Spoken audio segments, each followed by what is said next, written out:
Ассаламу алейкум, бир адамдан бир кетип долбоорунун көрөрмандары. Быйыл сиздерге жаңы жылга карата биз жаңы рубрика сунуштап жатабыз.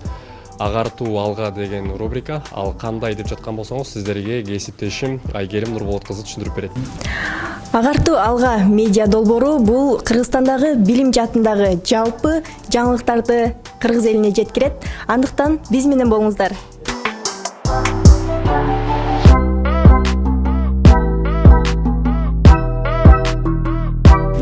Бүгүнкү биздин алгачкы коногубуз акын, жазуучу, спортчу, мыкты инсан. Кыргыз Республикасынын Маданият, маалымат жана туризм министри Кадырбеков Нуржигит Кадырбекович. Саламатсызбы? Алгач кош келипсиз агай. Сиздин ушул жаңы жарык көргөн Азиянын арстаны Жолбошотукка деген китебиңиз менен чын дилибизден куттуктайбыз. Алгач бере турган сурообуз деги эле ушул Азиянын арстаны аталышты биз 2019-жылы укканбыз да. Ушул массалык маалымат каражаттарынан, андан кийин бир канча ушул лекциялардан, тренингтерден улам-улам өзгөртүксүз айтып келаттыңыз. Анан эмне үчүн ушул Азиянын арстаны деген атка токтолдуңуз? Бул ат менен кыргыз элине эмнени берейин дедиңиз эле? Азиян жолборстары деген бир топ мамлекеттер бар. Алар жолборстой узакка секирип, батөнүккө мамлекеттерде. Ошол эле Түштүк Корея, Сингапур, Малайзия, Таиланд сыяктуу мамлекеттер. Анан чындап убагында арданча элем эмнеге биз Азиянын жолборшу боло албайбыз депчи. Ошолордун катарында биздин деле даң азабыз чыкса болмок деп жүрдүм эле, бирок бир учур келди, кайра Кудайга шүгүр дедим. Анткени токойдун, жаныбарлардын падышасы бул жолборс эмес, арстан. Алар жолборс боло берсин, бирок биз Азиянын арстаны болобуз деген ниет менен. Анан чындап ошондон баштап айта баштадым. Кенен таштап бойлорду, кере басып бойлорду, ишеним менен жүрөлү. Кудай буйрса Азиянын арстаны ойгонду деп. Анткени 100 жылда бирден келет деген инсандар бар да. Жусуп Абдырахманов, Абдыкадыр Розбеков, Баял Исакеев, Касым Тыныстановдор өткөн дүнүө 100 жыл болуп калды. Ошолор чыккан, ошолор элге журтка кызмат кылган заманга 100 жыл болуп калды. Ошондой инсандар 100 жылда бирде келет дейт. Анан ушу азыркы учурда ошондой балдар пайда болду да. Өздөрү ач калса да, кеч калса да, акчасы жок болсо да, эл бир китеп окуп калса экен, илим алса экен, ынтымак болсо экен деп менет менен кыдырып жүрүп, Кыргызстандын ойгонушуна себеп болгон. Бир жагы ошолор да себеп болду. Анан Азиянын арстаны ойгонду деген ушул болгондо, анткени биз Азиянын интеллектуалдык арстаны бололу. Эми арстан деген билесиңер да, мындай токой падышасы күчтүү дагы, өкүм дагы кылат. А биз болсо ушул интеллектуалдык жактан, руханий жактан Азиянын падышасы бололу деген ниет менен ушул атты койдук. А дегенде сөз болот дейт, андан кийин өз болот дейт. Китептин аягында деле бар го, баягы жакшы сөз болот, андан кийин буйрса жакшы кез болот деп. Эми мындай караганда жаштар болбой калды, заман антип калды, мынтип калды деп ной бергендер деле көп да. Ошого мен каршы элем, анткени сөздүн энергетикасы болот. Эми жакшыны жакшы деп көрө билели, ошолорду таптай билели, шыктандыра билели. Бирок жанагы жалаң эле мактай берсең дагы мардайтып, жарга такап аласың да, белин сындырып аласың. Бирок ошолорго бир дем берип, күч берип, ошолорго кол кабыш кылып алга өнүгүшүбүз керек. Кудай буйрса азыр бир үмүт пайда болду, жылчык пайда болду, көрөсүздөр. Кыргызстандын келечеги аябай кең. Чындап эле Азиянын арстаны ойгонду.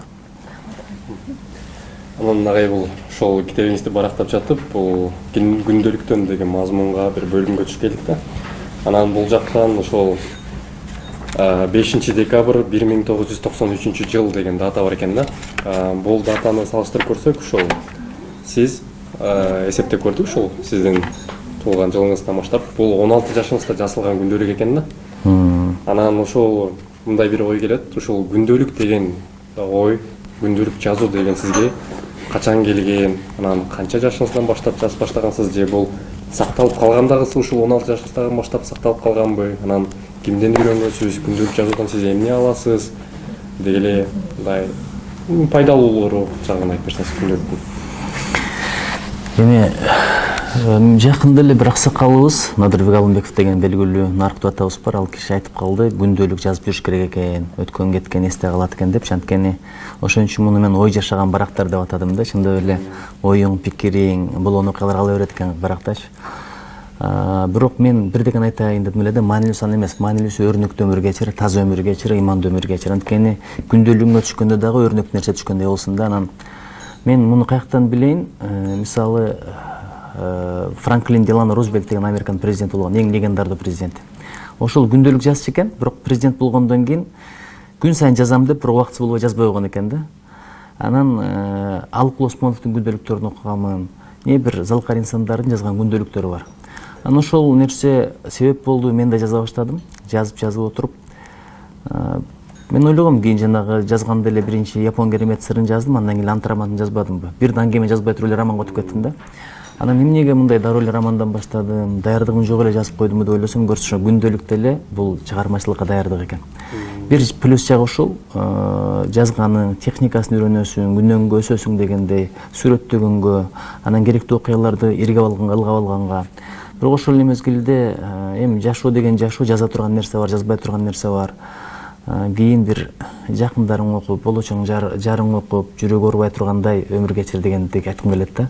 Ошон үчүн жазуу башка, бирок ошол жазылганга татыктуу турган жашоо кечирген башка, маанилүүсү ошол. Анан мен деле азыр чакырат элем, ошол ыйманга, адепке чакырган бир жакшы окуяларды силер да жаза жүргүлө. Анткени бир адамдан, бир китептин тарыхы, жолу бул өзүнчө бир чоң окуя да, чоң бир кийинкилерге мурас калтыра турган, кийинкилер окуса шыктана турган, мактана турган бир окуя. Мен ушул китебимде жаздым, бул Кыргыздын өрнөгү деп. Биз бренд десе эле бүт дүйнөлүк брендтерди айтып беребиз да. Америкалыктар мынтип өнүккөн, чилиликтер мынтип өнүккөн. Билесиздер да, Чилини Чикаго Бойс деген балдар өнүктүргөн. Чикагода окуп келип, экономиканы тияк бияктычы. Ошол сыяктуу эле бул Кыргыздын өзүнүн өрнөгү, өзүнүн тарыхы, ушул нерсени жаза жүрүш өтө маанилүү да. Анан ар кимдин тагдыры башка, ар кимдин көргөн ары башка, ар бир күндөлүктө ар бир башкача окуялар чыгат да. Анан мен ойлогом, дегенде ушул күндөлүктүн негизинде бир чоң эле чыгарма жазсамбы депчи. Бирок эми ага убакыт да болбой атат, экинчи жагынан мындай баш от менен кириш керек экен. Анан күндөлүктүн өзүнүн эле фрагменттерин алып бир сыра редакциялап туруп анан бердим. Балким жаштарга бир окуса кызыктуу болобу деген ой менен. Эми ошол мисалы ошончо жылдан бери күндөлүк жазып келесиз, азыр канча күндөлүгүңүз сакталып ошондо? Билесизби, күндөлүк ошо кол жазмалар сакталуу, бирок эми азыркы акылым, азыркы бир ой жүгүртүм болгондо балким ичиндеги айрым нерселер жазмак эмесмин да. Биз билесиң да, чыгармаларды окуганда эле баягы сүйүү жөнүндө, башка жөнүндө чыгармаларды окуйт элек, анан ойлочу элем да, ушу сөзсүз эле ушундай бир сюжет табыш керек го, роман деген, чыгарма деген сөзсүз эле бир сүйүү жөнүндө болуш керек го деп, анан мындай ушул багытта жазгым келчү, же ал мезгилде жүрүм турумубузду эле башкача катаал тартипте чоңойдук дегендей. Анан издегеним ошол болуп калды да, ошон үчүн жакшы китептерди көбүрөөк чыгарыш керек. Анткени китеп аркылуу адамга пикир кирет, ой кирет, адамга идея келет. Анан ошонун негизинде баланын ой жүгүртүсү калыптанат да.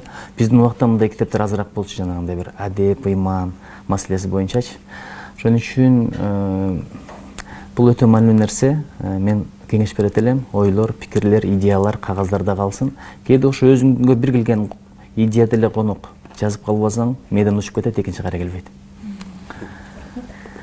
Ушул китепте берилгенде негизи азыркы коом, кыргыз эли мындай китепти жакшы жаңы окуп баштадык. Анан Ак жол той достук деп китептин биздин элибизге канчалык пайдалуулугун дагы баса белгилеп көргөзүп кеткенсиз.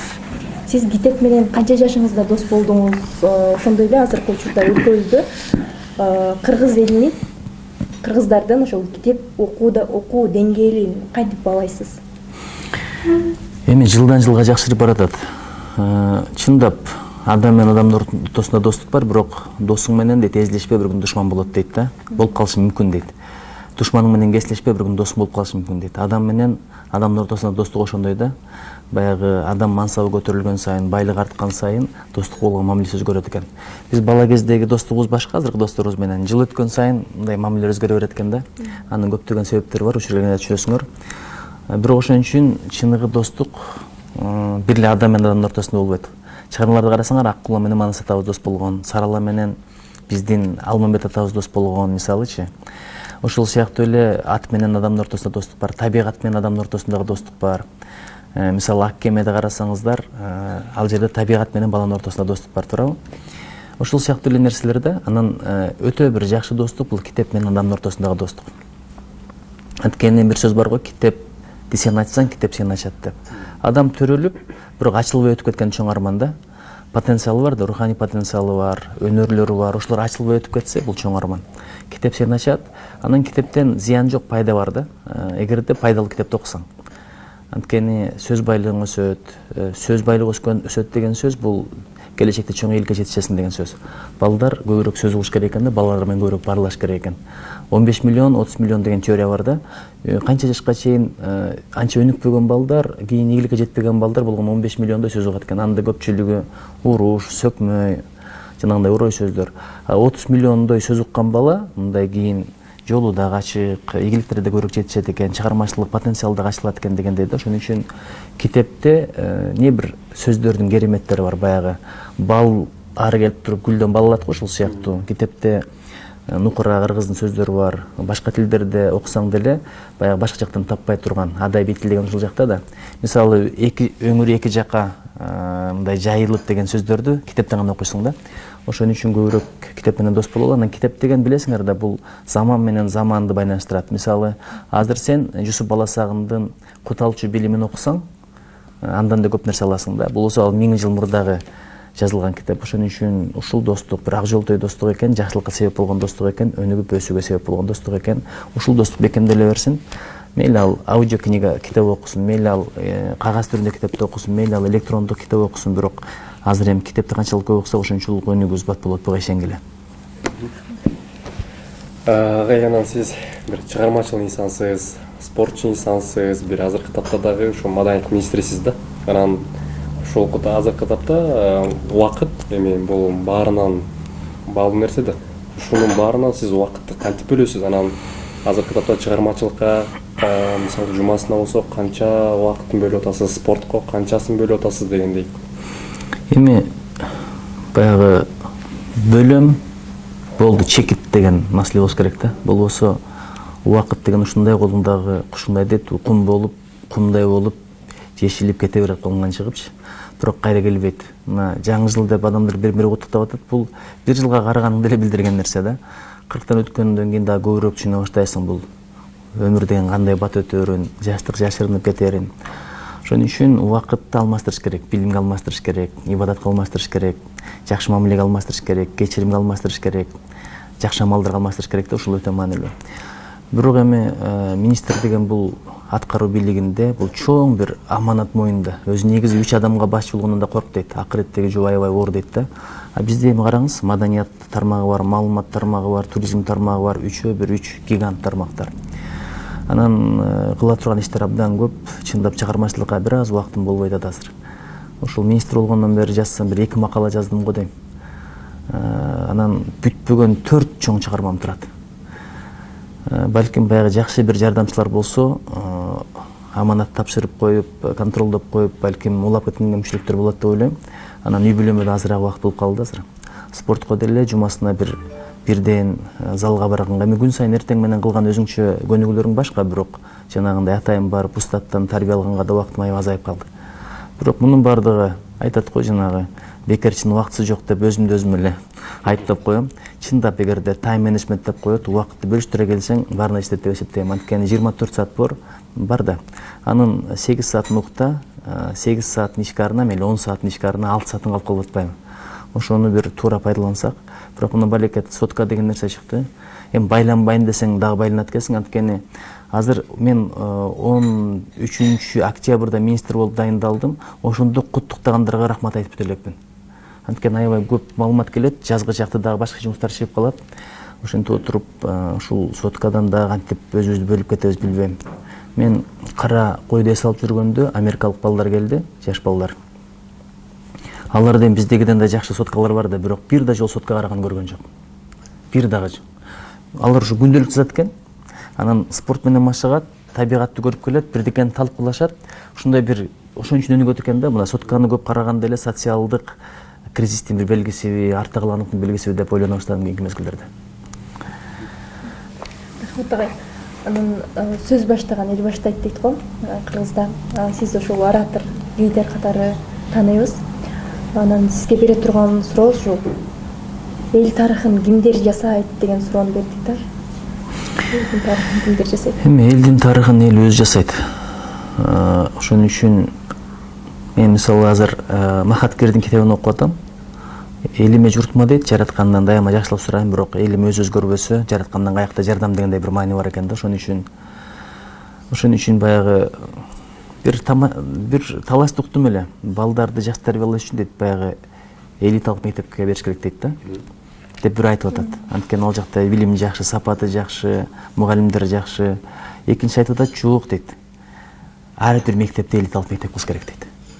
Ал үчүн мугалимдер менен иштеш керек, окуучулар менен иштеш керек, элге иштеш керек деп атат да. Мына бир адамдан бир китеп, бул элге иштеген, жакшылыкка чакырган, жамандыктан кайтарган долбоор. Ошон үчүн баягындай элиталык мектепке колунда барлардын мүмкүнчүлүгү болот, байлардын мүмкүнчүлүгү болот, бийлердин мүмкүнчүлүгү болот, бардын мүмкүнчүлүгү боло бербейт да. Ошон үчүн баягы түпкүргө иштеш керек экен да. Өзүбүзгө өзү иштебесек, өзүбүзгө өзү күйбөсөк ким күйөт? Ошон үчүн бул өтө маанилүү нерсе. Ушул түпкүрдөн баштап, пайдабалдан баштап өзгөрсөк, ошондо Кудай буйрса бардыгы жайында болот. Рахмат. Эми мындай суроо болсун сизге. Азыр сиз эми биз үчүн бардык тараптан төккелген инсансыз да. Анан азыр сиз акыркы убактарда да саясатка да аралаштыңыз да. Анан сиздин оюңуз боюнча, эгер сиз президент болуп калсаңыз, азыркы тапта эмнеден биринчи баштамаксыз? Эми жараткандын буйруп койгон тагдыры бар. Биринчиден жанагы жакшы пикириң үчүн рахмат. Адам бир жакшы пикир айтканда, макталганда, ушул мактоо сөз үчүн азап чекпесем экен деп бир тилек кылып коюш керек экен. Анан экинчиден ушул киши ойлогондон да жакшы адам болсом экен деп, үчүнчүдөн булар билбеген кемчилигим ушул бойдон жок болуп кетсе экен деп тилек кылыш керек экен да. Ошон үчүн жакшы пикир, жакшы ойго чоң рахмат. Анан эми саясатка деле чын айтайын, мындай күтүлбөгөн жерден келип калдым да. Чындап баягы айтат го, күтүлбөгөн жерден эле келип калдым. Анан эми бул деле тагдыр, арты кайырлуу болсун, берекелүү болсун. Бирок билесизби, мындай илим, билим, маданият, адеп ушул жагынан баштабасакчы, калган бардыгы бекер. Кайсы өнүккөн өлкөгө барсаң, сөзсүз метрода кетип атканда китеп окуп аткандарды көп көрөсүң, өнүккөн өлкөлөрдө китеп окуп аткандарды көп көрөсүң. Бир, экинчиден адептери жакшы болот да. Күлүп койгондору, көчөдө түкүрбөгөндөрү, ыргытпагандары, убакытка тактыгы, кичпейилдиги, жардамгөйлүгү. Бир жардам сурасаң, керек болсо машинасына отургузуп барып ошол жака жеткизип коет. Ошол жактары бар да. Анан ошого таң калып келатам. Кайсы өлкөдө адеп жакшы болсо, ошол өлкөдө өнүгүү жакшы. Азыр мына мусулмандар көп жашаган өлкөлөрдүн арасынан эң адептүүсү мен билгенден бул Малайзия. Эң өнүккөн дагы Малайзия да. Ошон үчүн ушул адепке, ыйманга, анткени япондордун бир сөзү бар. Уурлук дейт, жалган айтуудан башталат дейт. Биз балдарды кээде мындай өтө катуу кармайбыз. Катуу кармагандык деле строгий деп коебуз го. Катал кармагандык баланы 200 кылып коет экен да. Сенин көзүңчө башкача, сен жок жерде башкача болот. Ошон үчүн ушул жагынан баштасак жакшыраак болот го деп ойлоп атам. Анан дайыма эле экономиканы айтабыз. Эми экономика деген ушундай нерсе. Эгерде адеп, ыйман болбосо, экономикалык жетишкендигиңди өзүң кайра жок кыла бересиң. Бирдеме курасың, жок кыла бересиң. Мына кээде эмне үчүн инвесторлорду кубалап ийдик? Эми аларды эмне күнөө да?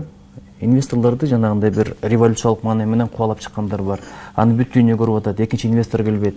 Сырттан ресурстар тартмайсаң өлкөнүн өнүгүшү абдан кыйын. Ошонун баардыгы адеп тарбиясы, иман тарбиясы, аманат тарбиясы, анан илим, билим. Биз илим державасына, адеп державасына, маданият державасына батыраак айлансак, экономика державасы болобуз, анан военный держава болобуз, бул турган маселе. Анан технологиялык державада болобуз буюрса. Анан эми Азияны Арстандан башка да китептериңизге токтолуп өтө туура көрдүк. Ажонун Аробас арманы ант китебиңизде ушул ажо бул биздин Кыргызстандагы эле бир ажодой эле сезиле берет. Анан сыр болбосо бул кайсы ажонун арманы? Мен тамашалап айтып калам эми, китепте айтпаган сырымды силерге айтып бермек белем депчи. Эми баягы чыгармашоодо идеясы бар, тилеги бар, батасы бар, ниети бар дегендейчи. Анан ошо Японияда жүргөндө баштаганмын. Буга биринчи ыр түрүндө башталгам. Поэма түрүндө баштагам. Анан бир топ жазып келсем, поэма түрүндө абдан убакыт көп алат экен да. Анан негизи баш каарман атасын эмес апасын жоготот да. Анан карап көрсөм менин атам өтүп кеткен, апам тирүү. Анан апам аябай сезимтал аял. Кийин окуп алып кыжылат болбосун деп анан атага өзгөртүп, бирок кара сөзгө өткөнбүз да. Бардык жакшылыкка деп койду, ошол туура эле болгон экен негизичи. Анан келип эле анан баягы тагдырыбыздагы окшош нерселер абдан көп. Өзүмдүн жеке тагдырымда окшош жактар аябай көп. Анткени жазуучу өзүнүн тагдырынан көп нерселер кошот. Кандай гана чыгарма жазбасын, анткени көргөн билгени аралашат да. Өзүнүн көргөн билгендери бир, экинчиден күбө болгондору, бирөөдөн уккандары ошентип отуруп. Анан эми кайсыл ажоо жөнүндө экендигин эми аманчылык, тынччылык болсо мезгилге коелу, балким убагында ушул сыр ачылаттыр. Агай, анан сиз гүлдүрүп дагы, күйдүрүп дагы, сүйдүрүп дагы дайым сөз кылып келесиз. Анан сизден ушул бизге дайым эстеп күлүп турган, күйдүрүп турган, сүйдүрүп турган үч окуя болсун, сиздин башыңыздан өткөн болобу же кандайдыр бир эсте калганбы, ушундай. Күлдүрө турган анекдот болсо болот, күйдүрө турган бир окуя болсо болот, сүйдүрө турган бир мамлекенди сүйдүрө турган бир окуя болсо болот да. Күйдүрө турган, сүйдүрө турган, муну эртерээк айтып койсоңор даярданып келмекмин. Эми жанагы бир балким башыңыздан өткөн бир күлкүлүү окуя болсо. Эми баягы паам парасат деген нерсе бар. Бул бир, экинчиден эч убакта эч ким жөнүндө жаман сүйлөбө деген нерсе бар да.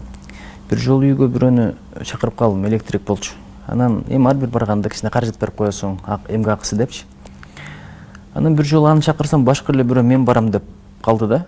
Анан аны тааныбасам, билбесем, анан кой деп баш тартып койдум. Бир убакта жанагы кишиге жолугуп калдым, мени издеген кишиге. Анан дедим, сизди издеп келсем, бир шериңиз бар экен, мен барам дейт. Мен бир гана сизге ишенем деп карасам, жанымда баягы киши турат, ошондой калып турмун. Бирок ушундай уялганмын, ошон үчүн эч качан эч ким жөнүндө жаман сүйлөбө деген ошол. Эми бир жаман деген деле жокмун, болгону бир нерсени айтам деп, анан ошондой бир жагдайга туш келип калгам да. Ошон үчүн бирөө жөнүндө эч качан эч убакта жаман сүйлөбө, көзү барда дагы, көзү жокто дагы. Анткени бул дүйнөдө билинбесе акыретте сөз билинет. Ушунча кыйнап тапкан соолугуңду бирөөгө берип койгон туура эмес да. Бирок кызыгы эр чекишпей бекишпейт деп коет, ошол экинчи кишиси менен кийин андан да жакшы болуп кеттик. Көрдүңүзбү, ошон үчүн чектебей да, балким сага жолукчу инсандар дагы, жакшы инсандар дагы көптүр. Рыспек Абдыкадыровдун бир программасы чыккан, бир сөзү чыккан. Мен эң жакшы чыгармамды али жазып бүтө элекмин деген. Эң жакшы чыгармамды ону чыгаргандан кийин мен чыгармачылыгымды токтотом деп. Ошентип жүрүп өтүп кетти да. Ошон үчүн ошол нерсе бар. Эми бир жагы күлкүлүү деген окуям ошол. Анан күйдүрө турган окуя ушул кийинки мезгилдерде баягы бирине бири тил тийгизгендер, бири бири жамандагандар көбөйүп баратат. Жумушта да ошол нерсе аябай тоскоол болот экен сага.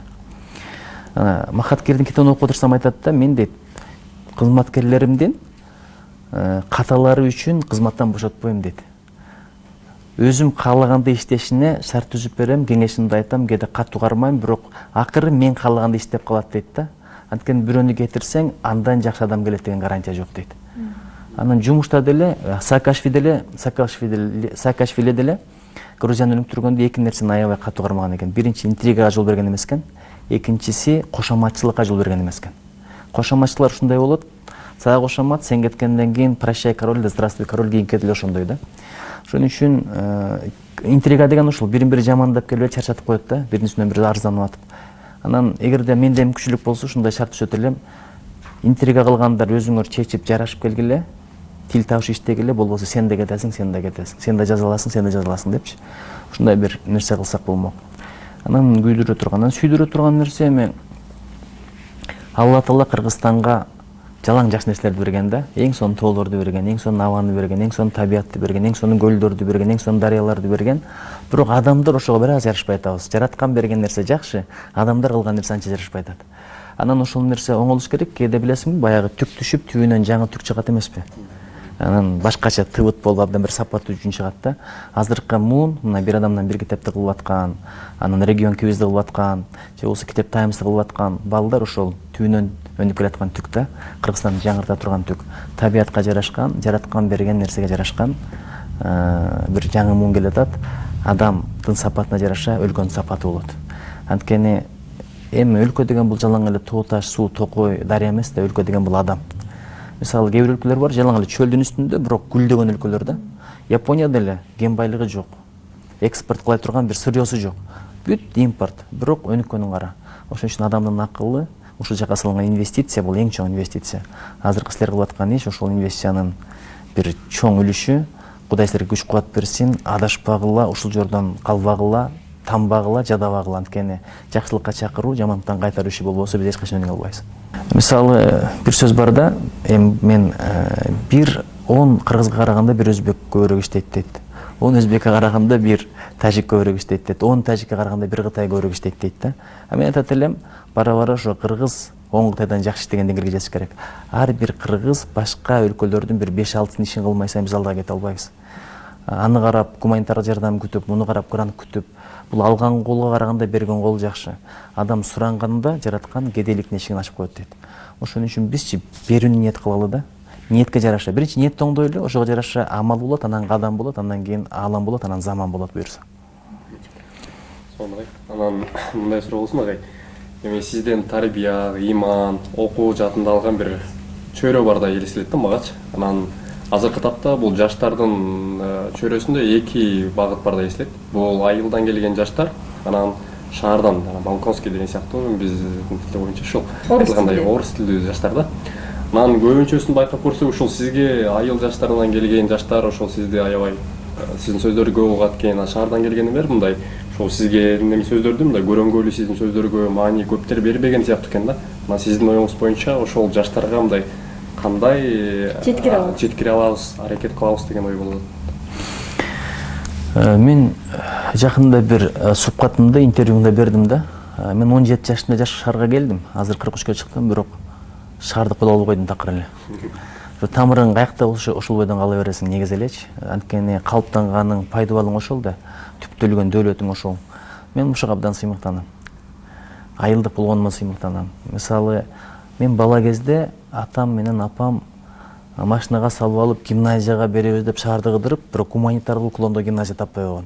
Ошо Кудайга шүгүр. Болбосо шаардык болуп калат белем. Ушу айылдык болгонума шүгүр. Бирок билесиздерби, мындай руханият темасы шаардыктарга деле кызык.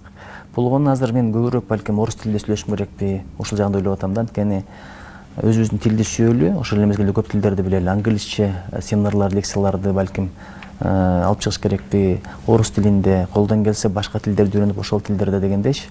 Эми шаардын жаштары көбүнчө мындай орус тилдүү контентке кызыгат да. Ошон үчүн бул алардын айыбы эмес, бул биздин айыбыбыз.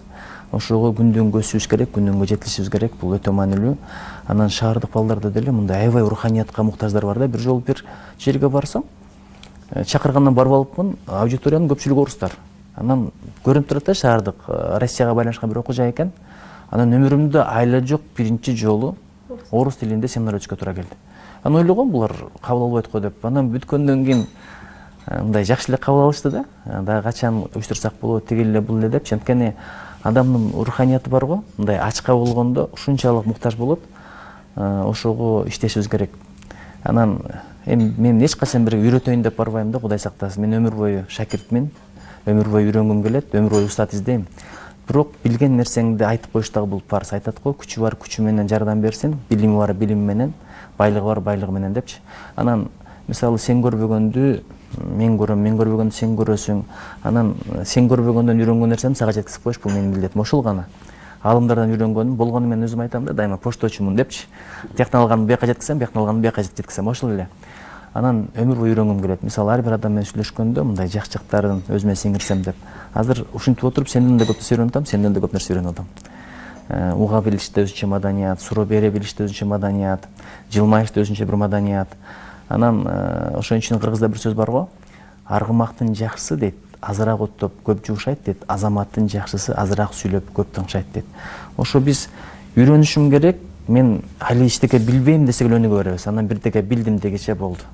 Ошо менен аркага да кетесиң, ошо менен өнүкпөйсүң, ошо менен жок болосуң дегенде бир маселе. Биз ошон үчүн үйрөнүп, дүңгүрөткөн эл бололу дегеним ошол. Япондордун кызыгы ушул дагы деле үйрөнөт да. Бирдеке сүйлөп атсаң, бир келесиң нерсени айтып атсаң деле ушундай угуп турат. Анан жолугуп койду го десең, 2-3 күндөн жолуксаң же бир жумадан жолуксаң, баягында айттың эле го деп айтып берет да. Ошон үчүн биз тыңдоо, үйрөнүү маданиятын дагы көбүрөөк өздөштүрсөк жакшы болот эле. Биздин маегибиз акырына чыгып калды, буюрса, анан акыркы ушул сизге суроо. Кайрылуу кылып кетсеңиз да болот. Ушул коомдогу азыркы кетекөйлөргө, билим тармагына аттан аткан биздин жаштарга жалпы эле кайрымдуулук жасасаңыз өзүңүздүн кеткениңизди айтып. Ең башкысы ыкылас. Ниет анан ыкылас. Адам максатка эки нерсеси менен жетет да, биринчи ниети, экинчи аракети мененчи. Анан көпчүлүгү мындай шылтоо издей берет да, кап муну кылат элем, мынча акча болсо, муну кылат элем, машинам болсо, муну кылат элем, эгер спонсорум болсо. Жок, ыкылас. Ыкылас эң башкы нерсе. Мисалы бир адамдан бир китептин балдары чындап студенттер, мектеп окуучулары, анан жаңадан турмушун баштап аткандар, мен тамашалап коем да, ач калгандар, кеч калгандар, бирок ыкыласы менен кандай иштерди кылып койду. Эгерде бир эл аралык донорлорду чакырып келгенде ушуга бир кетсе керек эле бир 10 миллион сом, жок дегенде бир 100 миллион сом кетсе керек эле, анан да отчет берип жүрмөкпүз, антип койдук, мынтип койдук, дагы грант бергиле, андан пайда болбойт. Байкасаңар, грант менен кылган иште береке жок. Анткени ниет башка да, грант алыш керек, анан ошону өздөрүштүрүш керек, кичине каражат таап калыш керек. А бул жерде эл журт агарсын, китеп окугандар көбөйсүн, китеп аркылуу өлкөбүздө бир өсүп өнүгүү болсун, ойгонуу болсун деген ниет болгон үчүн жараткандан жардам келип атат. Ошого дайыма жараткан жеңилдик бер, жардам бер деп тилек кылыш керек. Ошон үчүн бул ушунча бир жакшы долбоор, ыкылас болсун бир, анан дуа тилектерди кыла берели. Жаштын тилегин Кудай берет дейт. Сен тилеген үчүн жараткан сенден акча сурабайт, акы сурабайт. Анан бир аз аракет болсо, анан жараткандан жардам келет, анан кете берет да, алга кете берет. Ошон үчүн анан ынтымак болсун. Ынтымак бар жерде береке да болот, ийгилик да болот, оомат да болот, жол да ачылат, периштелер жардамга келет дегендейчи. Шайтандын күчү жетпей калат, тил өтпөй калат. Ошон үчүн ынтымак эле болгула. Улуун урматтуу, кичине узаттуу деген сөздөр бекер эмес. Ошон үчүн баарың болсо мирозду деп, душмандын кантип былк этер деп коет. Булут кетсе асмандан, күн ачылып жылт этер дейт. Ажал жетип күн бүтсө, кайран башын шылк этер дейт. Бир учур келет. Бул дүйнөдөгү ичер суу түгөнөт, жутар аба түгөнөт, күндөр түгөнөт, сааттар түгөнөт. Тиякта башка жашоо, башка сурак, ошондо жүзү жарык болгондо жашайлы деген. Өлүм бул мотивация. Дайым ойлонуп жүргүлө. Аркадан биз жөнүндө эмне сөз калат, тиякка барганда эмне деп жооп беребиз жашаган жашообуз үчүн деп. Анткени өмүр да рызкы, берилген саат рызкы, ичкен суу рызкы, жеген тамак рызкы, табылган дос рызкы, алган билим рызкы, өлкөңдүн өзү рызкы. Бирок ошол рызкынын жообун кандай беребиз, акысын кандай беребиз? Ушул ойду ойлонуп жүрсөк, Кудай Таала бизге дайыма илхам берет, эргүү берет. Ошон үчүн бар болгула, жараткан жар болсун. Анан бир эле өзү үчүн эмес, башкаларга да тилек кылалы, дуа кылалы. Ошону менен ынтымак келет, ошону менен береке болот.